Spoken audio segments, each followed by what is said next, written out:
This is Ag Matters PM from the Iowa Agribusiness Radio Network, brought to you by the Iowa Soybean Association.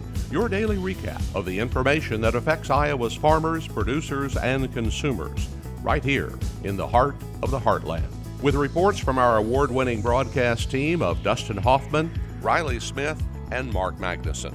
Now, from the IARN studios in Des Moines, here's Mark Magnuson. Hello and welcome into Ag Matters PM on the Iowa Agribusiness Radio Network. I'm Mark Magnuson. Today is Thursday, May 8th, 2025, and we're so glad you can join us for today's show. In today's episode, I will be joined for the closing markets by Sam Trainor of agmarket.net. Lots to talk about today, including a trade deal done between the United States and the United Kingdom. But first, it is time for Dustin Huffman's continuing conversation with Iowa Secretary of Agriculture Mike Naig. In today's show, Dustin and Secretary Naig will discuss the federal policy issues in Washington, D.C. that are affecting the state of Iowa here at the state level. On federal topics, we know tariffs has been a hot button issue. We know that's something agriculture can't necessarily bear for long, but we also know there's more since Secretary Rollins visited last month. We know there's been a lot of countries have come to the negotiating table. The big one's still out there. We're hearing conflicting reports if China is at the table or not. But obviously, hopefully, it's something that it needs to be done. But hopefully, we can get wrapped up pretty soon. I think that's well put. A point that we continue to make to folks in the administration is, look, the ag economy doesn't have the ability to absorb the shock that it did even in 1819 when we first were dealing with these types of tariff situation, the retaliatory tariffs and that sort of thing. And so the message is, oh, gosh, we need to shorten this time frame that we're exposed, if you will. And I'm really hopeful. Look, I think it's encouraging that we're hearing about so many countries coming to the table. And that can be encouraging news, but what we really need is announcements of actual agreements getting in place. And so we're anxious for that, of course. And also, if we could lock down and revisit and renegotiate, if you will, the USMCA with Canada and Mexico right in our backyard, that is critically important for us as export and trading partners. China, of course, is a bigger, more complex issue, and we hear again maybe some conflicting reports, but at least there's progress, I believe. And then you think about all the possibilities to expand around the world. Yes, smaller markets than China for the most part, but they do add up. And the big one that's maybe hanging out there that could be a real game changer would be India. Now, you and I have talked about this. Traveled with the governor to India last September. And we know that they're a famously protectionist country. They really don't import a lot of U.S. food and ag products. And conventional wisdom is that it would take a long time, maybe decades, to open India to U.S. food and ag exports. But now there's indications that maybe that'll happen sooner. The president himself, maybe speaking directly to the prime minister, the vice president was just in India. I know Secretary Rollins is intending to go, as are perhaps other cabinet members. So India could really be a game changer if we could open that up to U.S. grains and protein and ethanol and all kinds of opportunity there. Thank you to Dustin and Iowa Secretary of Agriculture Mike Naig for that conversation here on Ag Matters PM. Coming up next, it is the closing markets with Sam Trainor of agmarket.net. But first, a word from our sponsors, the Iowa Soybean Association and the Soybean Checkoff. You're watching Ag Matters PM.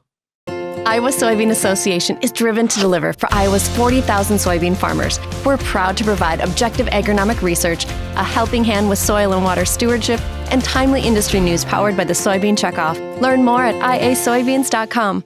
You're watching Ag Matters PM on the Iowa Agribusiness Radio Network, and it is time now for closing markets as I'm joined by Sam Trainor of agmarket.net. Sam, what did we see in the trade in the grains today? Saw a little bit more selling in the corn market, but I tell you what, didn't close higher, but it certainly felt like a little bit of a higher close, seeing how we trade throughout the day. The July corn futures done only a half a cent here to finish out trading. So did see some weakness there, but nice to see a little bit of recovery towards the end of the session. And soybeans finished the day up 2 to 5 cents. Sam, we have news about trade deals, a deal getting done with the United Kingdom here today. At least on paper, probably not going to move the markets a ton right now, is it?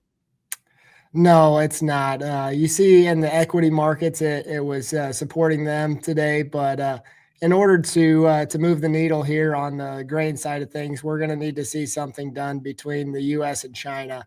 Seems like everything else has just kind of been put on the back burner until we can get that thing sorted out there. Obviously, it's no secret China's one of our biggest, if not the biggest, trading partners when it comes to agricultural goods. So everybody's kind of on pins and needles waiting to see what happens this weekend with those talks between the two countries.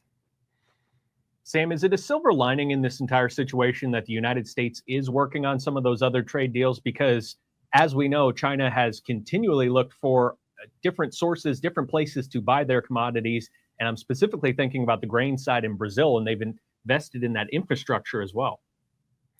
Absolutely. It's a great point. I think that it's very good sign to see this deal get done today. I know President Trump noted in one of his social media posts that many other negotiations are close to being done. Whether or not close means a couple days or a couple months, we won't know that for sure. But it's certainly good to see something actually get put to paper here. And maybe this is something that's going to get the ball rolling and get other countries to get on board. And maybe China will start to feel some pressure when and if we can get more countries on board and get some stronger trade deals and agreements in place.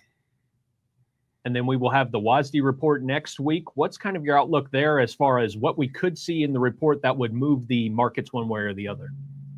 Biggest thing I'm looking for is the export demand on old crop corn futures or the corn market. Last month, they increased demand by 100 million bushels, and I expect them to do maybe not 100 million bushels again this month, but I certainly think they could justify raising it by another 50 or even 75 million bushels here. It's no secret that corn demand has been extremely strong here. We saw export sales out this morning. We were well above the range of estimates that they had outlined for us. Saw some more flash sales earlier this morning. So it's this corn demand story is not going away. I know 2 or 3 months ago, folks were worried about it being a front loading event. Well, that's pretty much old news now because we're continuing to have strong sales, and that's what I'm going to be mostly looking forward to.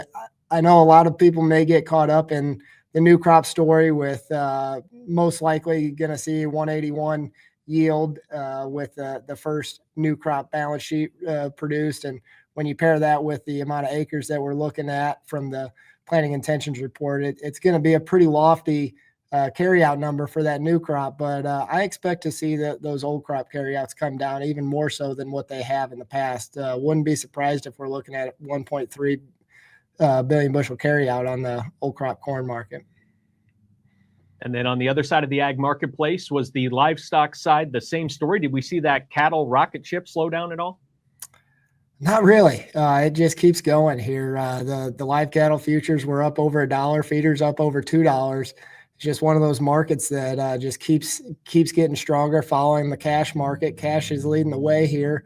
And anytime you get to these lofty levels on cattle markets, you're obviously prone to somewhat of a sell-off, but with the way trade's been acting, I think if you see a sell-off here, it's maybe funds taking a little bit out of it, and then you probably go right back up to catch up to cash prices, because the fundamentals still are the same with tight stocks across the country, and we'll just keep riding this thing as long as we can. And what kind of a day was it for the trade in hogs? It was mixed to a little bit lower. The June hogs were down about 15 cents, so pretty quiet there. Not a whole lot going on with that trade here today. Sam Trainor of agmarket.net, my guest for closing markets today. Sam, what's the best way for our viewers to get in touch for more marketing information? Best way would be to visit our website at agmarket.net, or you could give us a call here at Normal at 1-800-779-1515. Lots of things to talk about in the ag marketplace. Make sure and check out agmarket.net. Sam, thanks so much for the time. Always appreciate it, and we'll speak again soon. It was a pleasure. Thanks, Mark. Thank you to Sam Trainor of agmarket.net for our closing markets discussion here today. Let's take a look at the closing numbers, how the markets finished in the ag marketplace today. You can find that information anytime on our website under the Markets tab at iowaagnet.com. IowaAgNet.com.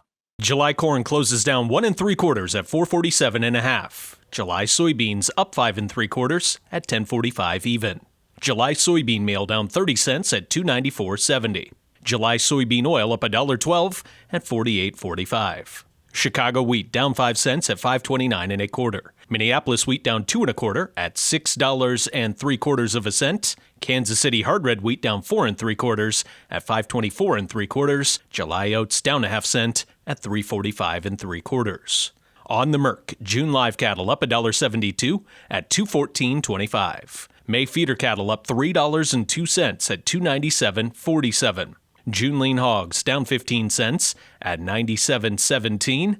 June pork cutout down 20 cents at 104.12. Class 3 milk down 20 cents at 18.54. That wraps up our closing markets coverage for today and brings us to the end of today's show. You can find all of our content on our website at IowaAgNet.com. Don't forget to subscribe to our YouTube channel as well. Click on the notification icon for any new video content from the Iowa Agribusiness Radio Network. You can also follow us on social media at Facebook, X, TikTok, and LinkedIn. And you can listen to our morning, midday, and closing market podcast, as well as our daily episodes of our Iowa Ag Matters podcast. And you can find that at Apple, Amazon, Google, Spotify, and Podbean. From the Iowa Agribusiness Radio Network studios in Des Moines, I'm Mark Magnuson. For Riley Smith, Dustin Huffman, and Andy Peterson, we thank you for watching. This has been Ag Matters PM.